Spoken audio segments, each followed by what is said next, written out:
റംസാൻ മാസത്തിനെ കുറിച്ച് പറയുമ്പോൾ ഭക്ഷണത്തെക്കുറിച്ച് പറയാതെ അത് പരിപൂർണമാവില്ലല്ലോ. ആധ്യാത്മികമായ അല്ലെങ്കിൽ ഒരു ഇൻ്റലക്ച്വൽ സ്പിരിച്വൽ ആയിട്ടുള്ള ആരോഗ്യത്തെക്കുറിച്ചാണ് നാം പറഞ്ഞതെങ്കിലും ചില കാര്യങ്ങൾ ഭക്ഷണത്തെക്കുറിച്ച് സൂചിപ്പിക്കൽ ആവശ്യമാണെന്ന് എനിക്ക് തോന്നുന്നു. പ്രത്യേകിച്ച് നാമൊക്കെ ഇവിടെ ഗൾഫ് നാടുകളിലാണ്. ഇവിടുത്തെ ഭക്ഷണ രീതികളൊക്കെ നോക്കുമ്പോൾ പലപ്പോഴും റംസാനിനും മാത്രമല്ല അതിൻ്റെ മുമ്പ് തന്നെ പലപ്പോഴും ഭക്ഷണത്തെക്കുറിച്ച് നമുക്ക് ഉള്ള ശ്രദ്ധക്കുറവിനെ കുറിച്ച് ആലോചിക്കാറുണ്ട്. റംസാനായി കഴിഞ്ഞാൽ ഈ ഒരു ശ്രദ്ധക്കുറവ് കൂടുന്നുണ്ടോ എന്നുള്ളൊരു സംശയം തോന്നാറുണ്ട്. കാരണം പല സ്ഥലങ്ങളിലും വീടുകളിലായാലും സ്ഥാപനങ്ങളിലായാലും പൊതു നോമ്പുതുറയായാലും പലപ്പോഴും കാണാറ് റമദാൻ മാസത്തിൽ ആ ഒരു ഇഫ്താർ സമയത്ത് കുറേ അധികം ഭക്ഷണം വാരി വലിച്ച് എന്ന് തന്നെ പറയാം കഴിച്ചുകൊണ്ട് വയറൊക്കെ നിറച്ച് അതിനുശേഷം മഗ്‌രിബ് നിസ്കരിച്ച് പിന്നീട് കുറേ നേരം മറ്റ് പരിപാടികളിലൊക്കെ വ്യാപൃതരായിക്കൊണ്ട് ഉള്ള ഒരു സിറ്റുവേഷനാണ് കാണുന്നത്. ഇത് ശരിയല്ല. നബി ചര്യകളിൽ കുറച്ച് വെള്ളം, ഒരു കാരക്ക, അതുകൊണ്ട് നോമ്പ് തുറന്ന് മഗ്‌രിബ് നിസ്കരിച്ച് ചെറിയ ഒരു ലഘുഭക്ഷണം കഴിക്കുക, അതിനുശേഷം 2-3 മണിക്കൂർ കഴിഞ്ഞതിന് ശേഷം ഡിന്നർ കഴിക്കുക എന്നുള്ളതാണ് ആരോഗ്യത്തിന് ഏറ്റവും നല്ലത്. ഇതിന് പകരം ഒരുപാട് പൊരിച്ച സാധനങ്ങളും ഒരുപാട് മധുരമുള്ളതും അതേപോലെ നമ്മളുടെ ആരോഗ്യത്തിന് ഹാനികരമായ വളരെയധികം ഭക്ഷണം കഴിക്കുന്ന ആ ഇഫ്താറിന് നോമ്പ് തുറക്കുന്ന സമയത്ത്, നോമ്പ് മുറിക്കുന്ന സമയത്ത് കഴിക്കുന്ന ഒരു സിറ്റുവേഷൻ പലപ്പോഴും കാണാറുണ്ട്. ഇത് ശരിയല്ല. അത് നബി ചര്യകളിൽ പറഞ്ഞിട്ടില്ല. കൂടാതെ നിങ്ങളുടെ ആരോഗ്യത്തിന്, കാരണം ഖുർആനിലും നബിചര്യകളിലും പറഞ്ഞിട്ടുള്ളതൊക്കെ നമ്മുടെ ആരോഗ്യത്തിന് ഏറ്റവും പറ്റിയത് കൂടിയാണ്, മനസ്സിൻ്റെയും ശരീരത്തിൻ്റെയും.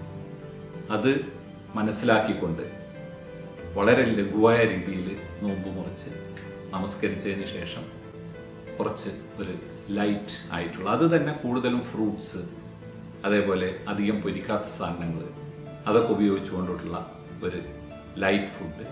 പിന്നീട് 9 മണി 10 മണി ത്രാവിയ നമസ്കാരമൊക്കെ കഴിഞ്ഞതിന് ശേഷം ഭക്ഷണം, ഡിന്നർ കഴിക്കുക. പിന്നെ നിർബന്ധമായും സുഹൂറിന് വേണ്ടി രാവിലെ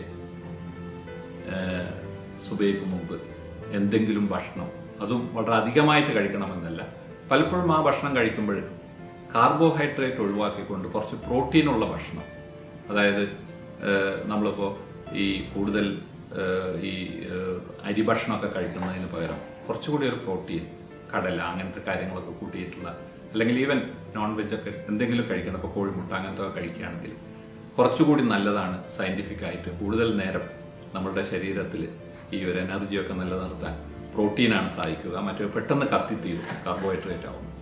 അങ്ങനെയുള്ള ഒരു ചര്യയിലോട്ട് കൊണ്ടുവരണം. ഇതിൻ്റെ കൂടെ തന്നെ മറ്റൊരു കാര്യം എനിക്ക് പറയാനുള്ളത്, പലപ്പോഴും നാം കാണുന്നത് ഈ പരിശുദ്ധ റമദാൻ മാസത്തിൽ രാത്രി ഒരു ആഘോഷമാക്കി മാറ്റുന്ന, ഭക്ഷണം കഴിച്ചുകൊണ്ടൊക്കെ ഒരു ആഘോഷമാക്കി മാറ്റുന്ന ഒരു സാഹചര്യമാണ്. ഒരുപാട് റമദാൻ ടെൻറ്റുകളും അതേപോലെ പല റമദാൻ പാർട്ടികളും ഒക്കെ നമ്മൾ കാണാറുണ്ട്. ഭക്ഷണം കൂടുതലായി പല നിലയിലുള്ള ഭക്ഷണം ഉണ്ടാക്കുക, അതിൽ തന്നെ വലിയൊരു ഭാഗം അത് വേസ്റ്റായി തന്നെ പോകുക എന്ന് തന്നെ പറയാം. കാരണം ആൾക്കാർ കഴിക്കാതിരുന്ന് കഴിഞ്ഞാൽ പിന്നെ അത് എടുത്തൊഴിവാക്കേണ്ടി വരും. അതൊരു കാരണവശാലും നാം സമ്മതിക്കാൻ പാടില്ല. ആ ഭക്ഷണം വേസ്റ്റാക്കി കളയുക എന്നുള്ളത് ഏറ്റവും ഖേദകരമായ ഒരു കാര്യമാണ്. ലോകത്തിലെ എത്രയോ സ്ഥലങ്ങളിൽ, പല പ്രദേശങ്ങളിലും ഒരു നേരത്തെ ഭക്ഷണം കിട്ടാതെ റമദാൻ മാസത്തിൽ പട്ടിണി എടുക്കേണ്ടി വരുന്ന, നോമ്പ് മുറിച്ചു കഴിഞ്ഞാൽ പട്ടിണി എടുക്കേണ്ട ആൾക്കാരുണ്ട്. അവരെ ആലോചിച്ചെങ്കിലും ഭക്ഷണം നാം വേസ്റ്റാക്കാൻ പാടില്ല.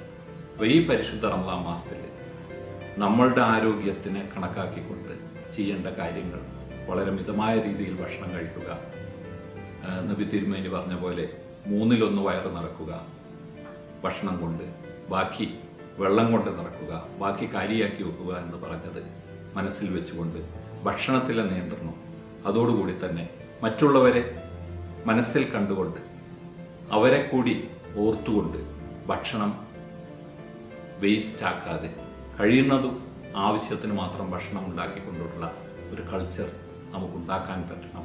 അതിന് കഴിയട്ടെ.